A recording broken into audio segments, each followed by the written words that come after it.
Break টাইমটা আমাদের start হয় 12:30 থেকে অ্যান্ড আমরা সবাই ডে স্কলার। তো যাই হোক, সেই দিন কিছু বন্ধু টিফিন আনেনি, তো আমরা ভেবেছিলাম হয়তো ব্রেকআউট করে ইউনিভার্সিটির বাইরে যাবো খেতে।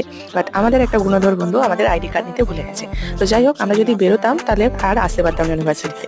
তো সেক্ষেত্রে আমাদের যেতে হলো ভেন্ডিং মেশিনে। ওখানে অনেক রকম জিনিস ছিল। তো আমরা প্রত্যেকে প্রায় 6 জন ছিলাম এবং আমরা সবাই কুরকুরে অর্ডার করেছিলাম, যেটা 20 রুপিস করে। তো ওখানে পে করতে হয় অ্যান্ড দেন এই নিচে এসে কালেক্ট হয়। তো অনেকে বিস্কুট নিয়েছিল, কিছুজন লস্যি এবং সবাই একটা করে কুরকুরে আমরা নিয়েছি। তো আমার কুরকুরেটা একটাই ছিল, যেটা ছিল একদম লাইট গ্রিন কালার। তো এটা টেস্ট কেমন সেটা আমার করার জন্য খুব এক্সাইটেড ছিলাম। তো যাই হোক, তারপর আমাদের পিকচার ক্লিকিং হলো অ্যান্ড তারপর আমরা ভাবলাম এটা এখানে বসেই খাওয়া যাক, আমরা 6 জনে মিলে খাবো।